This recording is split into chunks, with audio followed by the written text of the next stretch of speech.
రాజధాని అమరావతి నిర్మాణ పనులు శరవేగంగా జరుగుతున్నాయి. ఇప్పటికే సిఆర్డీఏ భవన పనులను సీఎం చంద్రబాబు పునః ప్రారంభించారు. ఇప్పుడు ఐకాన్ భవనాల నిర్మాణంపై దృష్టి సారించారు.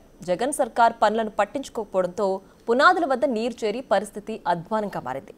2 ట్రాక్టర్లకు భారీ మోటార్లు బిగించి పైప్ లైన్ ద్వారా నీటి పాల వాగులోకి వదులుతున్నారు. మరింత సమాచారాన్ని మా ప్రతినిధి సాయి అందిస్తారు. అమరావతిలోని ఐకానిక్ టవర్స్లో ఉన్నటువంటి నీళ్ళని తొలగించేటటువంటి ప్రయత్నం అయితే కొనసాగుతుంది. అయితే ఇందులో ప్రస్తుతం అసలు గత ప్రభుత్వంలో ఇవి ఎంతగా పాడైపోయినాయి అనడానికి నిదర్శనం ఏంటంటే ఒక చేపల చెరువు మయంగా తయారైనటువంటి పరిస్థితి. అంటే మొన్నటి వరకు ఇదంతా కూడా నీళ్లు ఉండటంతో సరిగ్గా కనిపించలేదు, కానీ ప్రస్తుతం నీళ్లు తొలగిస్తుంటే చేపలు మనం చేపల చెరువులు భీమవరం లేకపోతే పరిసర ప్రాంతాల్లో పల్లెటూరుల్లో ఉండేటటువంటి చేపల చెరువులు కొన్ని ఇలాగే ఉంటాయి.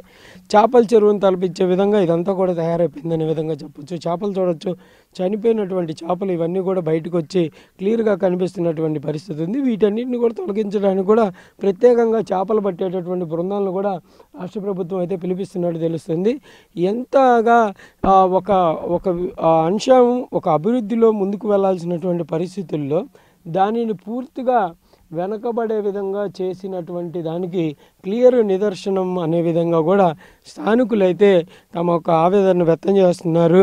ఎందుకంటే ఇదంతా కూడా అభివృద్ధి చేసి ఇదంతా కూడా ఒక రకంగా హైదరాబాదు బెంగళూరులో ఉన్నటువంటి కార్యకలాపాలు ఏవైతే ఆ బిల్డింగ్లు ఉన్నాయో ఆ విధంగా మేము ఈ 5 ఏళ్లలో గత ప్రభుత్వంలో అవుతాయి అనే విధంగా ఊహించాం. కానీ గత ప్రభుత్వంలో జరిగినటువంటి అరాచకాలకి నిరసనం అనే విధంగా కూడా వాళ్ళైతే చెప్తున్నారు. కానీ మొత్తంగా చూస్తే మనకు కూడా క్లియర్గా అర్థమవుతుంది. ఇక్కడ నీళ్లు 5 ఏళ్ళుగా ఈ నీళ్లు నిలిచిపోవడంతో పైన వర్షం నుంచి వచ్చినాయి కానీ లేకపోతే చెరువుల నుంచి వచ్చి ఇక్కడికి వచ్చినటువంటి వాటర్ ద్వారా ఈ చేపలన్నీ కూడా ఇక్కడికి వచ్చేసాయి.